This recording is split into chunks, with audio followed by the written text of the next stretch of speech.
Assalomu alaykum, hurmatli opa-singillar, onaxonlar va ularning farzandlari. Bugun men sizlarga ayol pensionerlar uchun juda muhim, ko'pchilikni xursand qiladigan yangi tartib haqida tushunarli qilib aytib beraman. Bu ma'lumotni e'tiborsiz qoldirmang.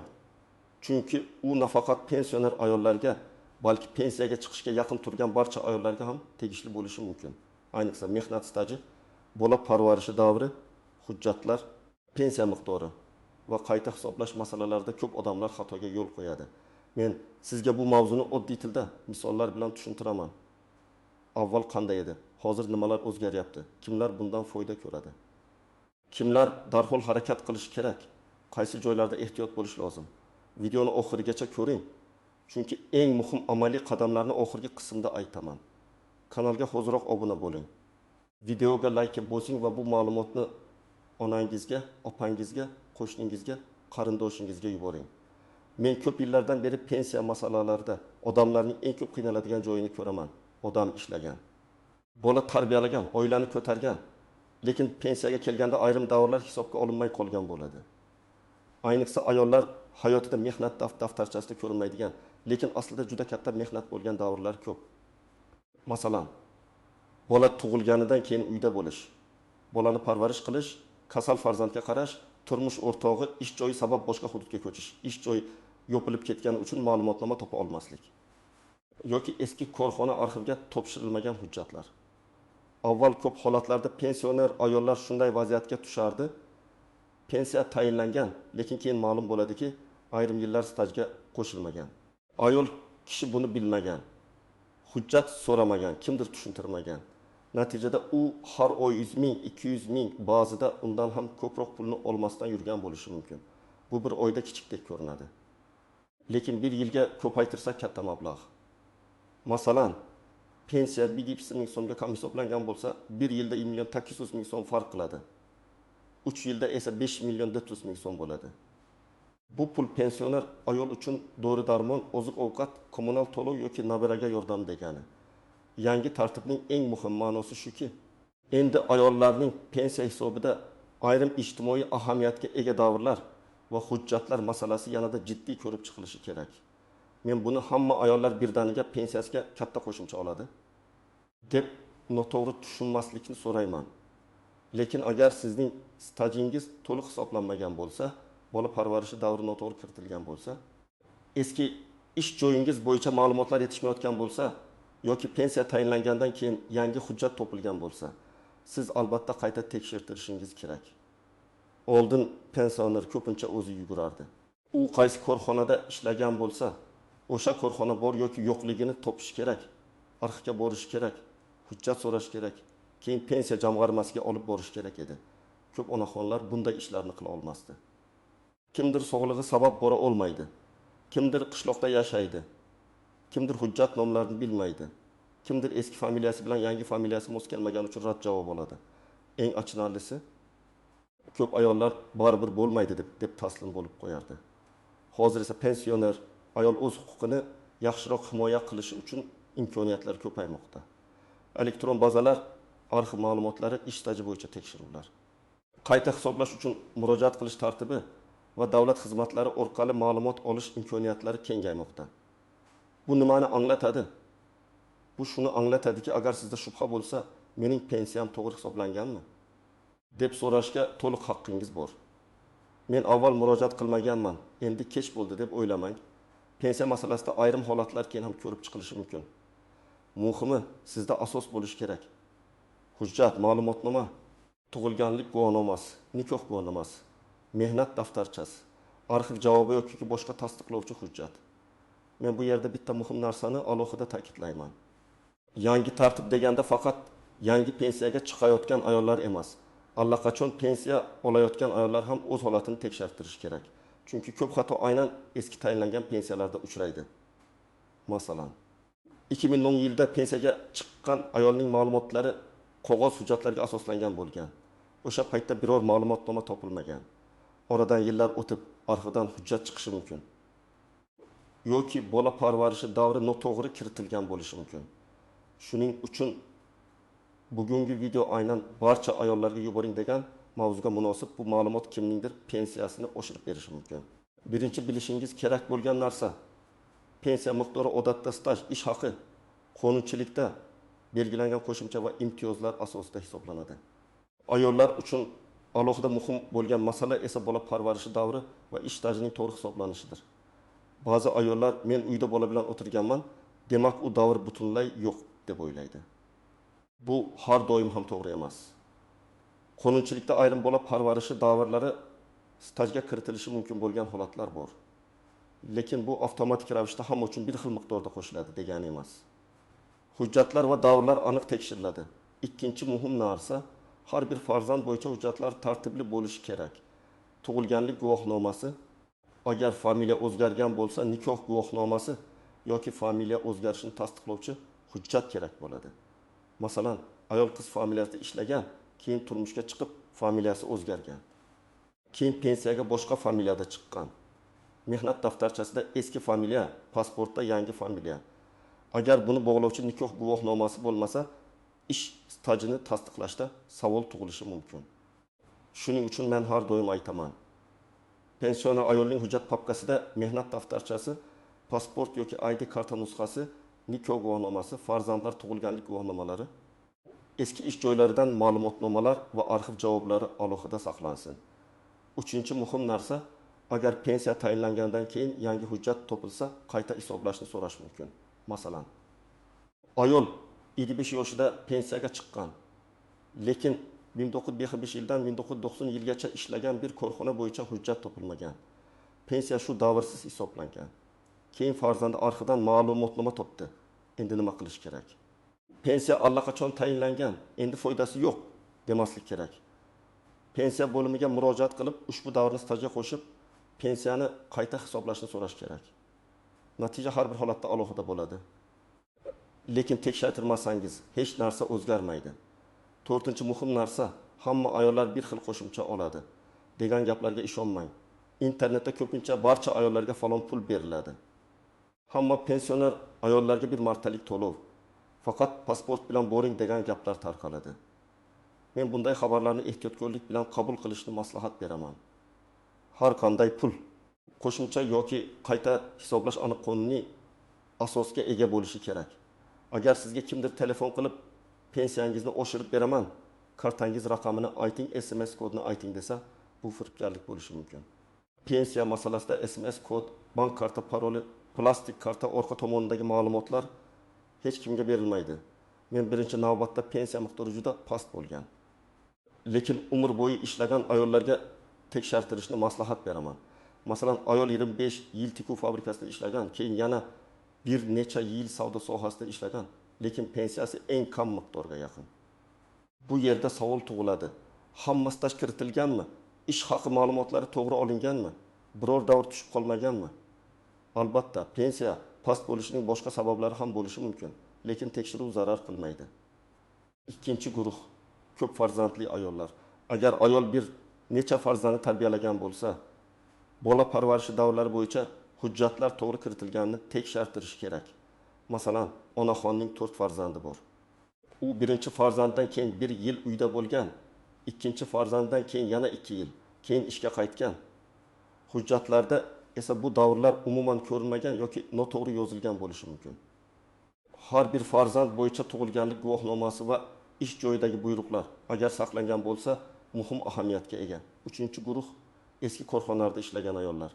Masalan, kolxoz, sovxoz, tikuv kombinati, paxta tozalash zavodi, maktab oshxonasi, bog'cha, shifoxona, qurilish tashkiloti, tuman savdo bazasi, maishiy xizmat uyi kabi joylarda ishlagan ayollarda ko'pincha hujjatlar arxivga o'tgan bo'ladi.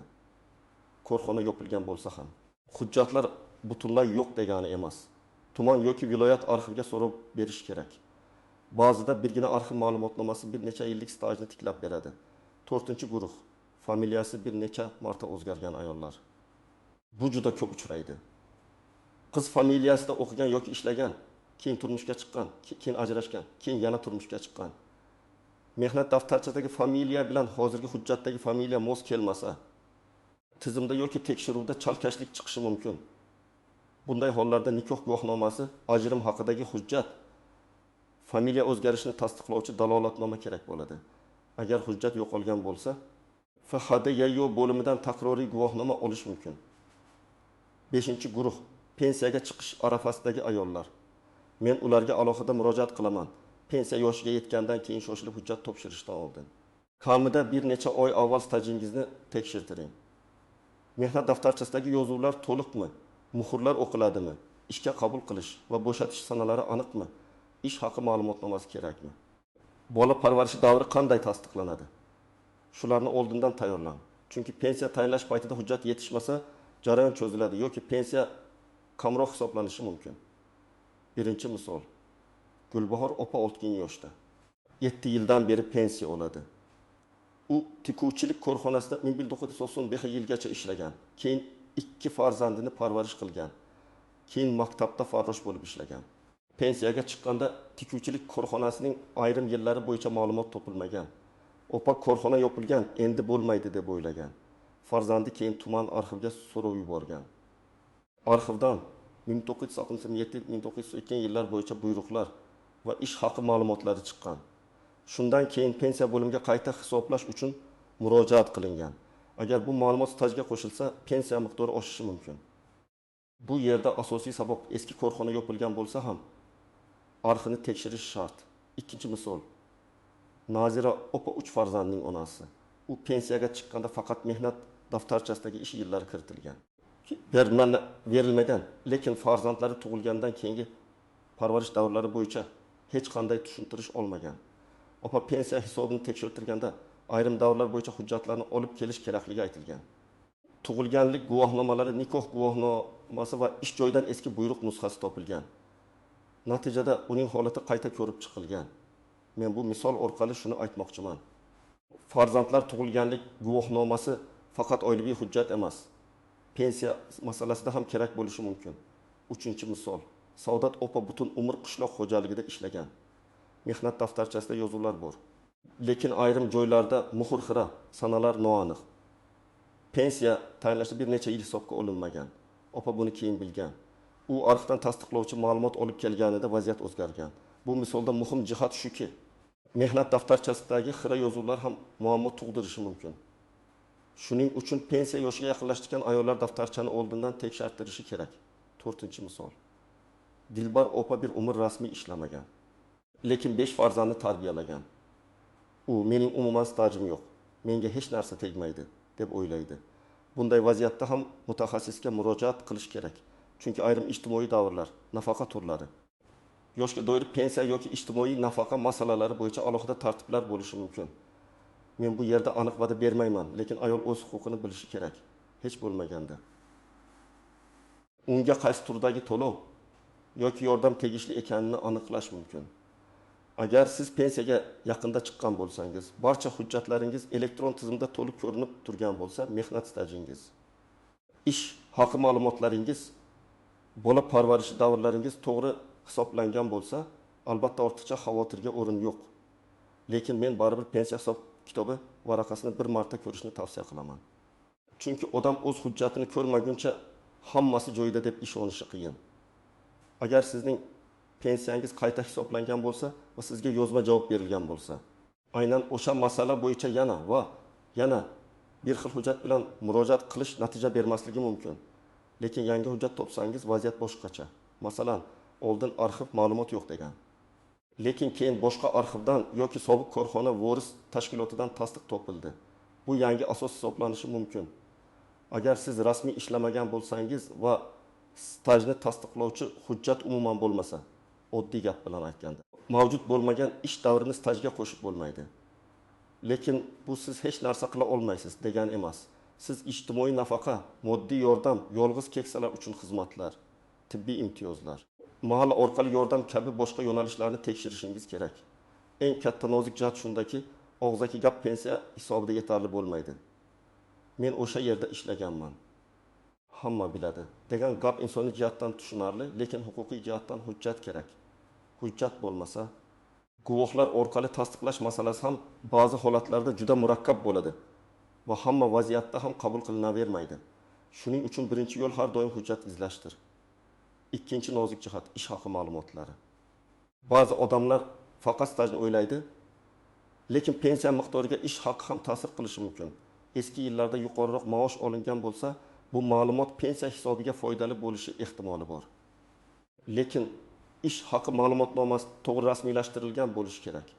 Korxona nomi, davr, lavozim, oylik miqdori, imzo, muhr, arxiv rekvizitlari yoki qonuniy tasdiqlar bo'lishi muhim. 3-nozik jihat. Bola parvarishi davri boshqa ish davri bilan ustma-ust tushishi mumkin. Masalan, ayol rasman ishda turgan, lekin bola parvarish ta'tilida bo'lgan. Bu davr qanday hisoblanishi hujjatlarga bog'liq. Yana bir holat. Ayol bir vaqtning o'zida norasmiy ishlagan, lekin rasmiy hujjat yo'q. Norasmiy ishni isbotlash qiyin. Shuning uchun men har doim yosh ayollarga ham aytaman, bugungi rasmiy ish staji ertangi pensiyangizning asosi. 4-nozik jihat chet elda ishlagan davrlar. Ayrim ayollar yoki ularning turmush o'rtoqlari boshqa davlatlarda ishlagan bo'lishi mumkin. Bunday davrlarni pensiyaga qo'shish masalasi davlatlararo kelishuvlar. Hujjatlar va rasmiy tasdiqlarga bog'liq. Men chet elda ishlaganman degan gapning o'zi yetmaydi. Ish shartnomasi, sug'urta to'lovlari, ish beruvchi ma'lumotnomasi, rasmiy tarjima va tasdiq talab qilinishi mumkin. Bu holatda pensiya jamg'armasidan aniq yozma tushuntirish olish kerak. 5-nozik jihat firibgarlik. Pensiya mavzusi odamlar uchun juda sezgir bo'lgani uchun firibgarlar ham ko'p. Ular yangi qo'yda chiqdi. Ayollarga pul tarqatilyapti, ro'yxatdan o'tkazaman deb aldashi mumkin.